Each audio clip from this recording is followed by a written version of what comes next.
कहते एक दिन मैं जंगल में शिकार करने गया तो कुछ जानवर कम नजर आए। सुबह से लेकर मैं घूमने लगा, असर का वक्त हो गया, कोई शिकार न मिला। अब मेरे दिल के अंदर ये डर था कि अगर मगरिब मुझे यहीं हो गई तो मुझे कोई दरिंदा कोई जानवर परेशान करेगा। इसी परेशानी के आलम में मैं दाएं बाएं देख रहा था कि हरनी का एक बच्चा मुझे नजर आया। मैंने झट से वो हरनी का बच्चा ही उठा लिया कि आज यही शिकार करूंगा। कहते मैंने उसे घोड़े के आगे रखा, अपने आगे गर्दन की जानिब, और मैंने घोड़े की लगामें इस तेजी से घुमाई कि सर पट घोड़ा दौड़ाया ताकि मगरिब से कबल मैं शहर में पहुंच जाऊं, ये जंगल का इलाका गुजर जाए। कहते हैं मैं बड़ी गर्मी थी, बड़ी प्यास लगी, पर पानी ना पिया ना घोड़े को पिलाया। सर पट दौड़ाया इस डर से कि कहीं ऐसा ना हो कि मैं जंगल में मुझे शाम हो जाए। कहते हैं जब मैं शहर से बाहर पहुंच गया तो मगरिब का वक्त भी शुरू हो गया। कहते हैं अभी मैं पहुंचा ही था, मैंने वहां घोड़े को रोका, खुद भी पानी पिया, जानवर को भी पिलाया। कहते हैं जरा मैंने आंख उठा के देखा तो जिस हरनी का मैं बच्चा लाया था वो भी दौड़ती हुई मेरे पीछे आ गई। कहते हैं वो पीछे मेरे खड़ी है, पता नहीं कहाँ से बेचारी दौड़ी। मेरा तो घोड़ा था और मैंने तो सांस भी नहीं लिया। 1.5 घंटा 2 घंटे मैं भगाता लाया इस जल्दी में के बाहर आना है। कहते पलट के देखा तो उसकी सांस फूली हुई हरनी और ललचाई नजरों से मुझे देख रही है। दिल के एक कोने से आवाज आई कि आज तो 2 शिकार हो गए। बच्चा तो पकड़ा ही, इसकी माँ को भी काबू करता हूँ ताकि डबल शिकार हाथ आएगा। कहते हैं फिर अंदर से मेरा दर्द बोला, अंदर से मेरा रहम बोला।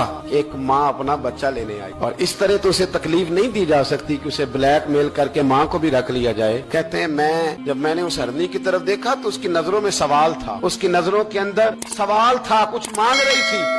कहते मैंने उस बच्चे की पुश्त पर हाथ फेरा, फिर मैंने बच्चा छोड़ दिया। कहते उसने पहले बच्चे को बाजुओं में लिया, फिर अपनी जुबान से अपना बच्चा चाटने लगी। कहते हैं फिर वो जब जंगल की तरफ जाने लगी तो एक दफा उसने मेरी तरफ देखा, दूसरी दफा उसने आसमान की तरफ देखा। जिंदगी में मुझे इतना सुकून कभी नहीं आया था जितना आज आया।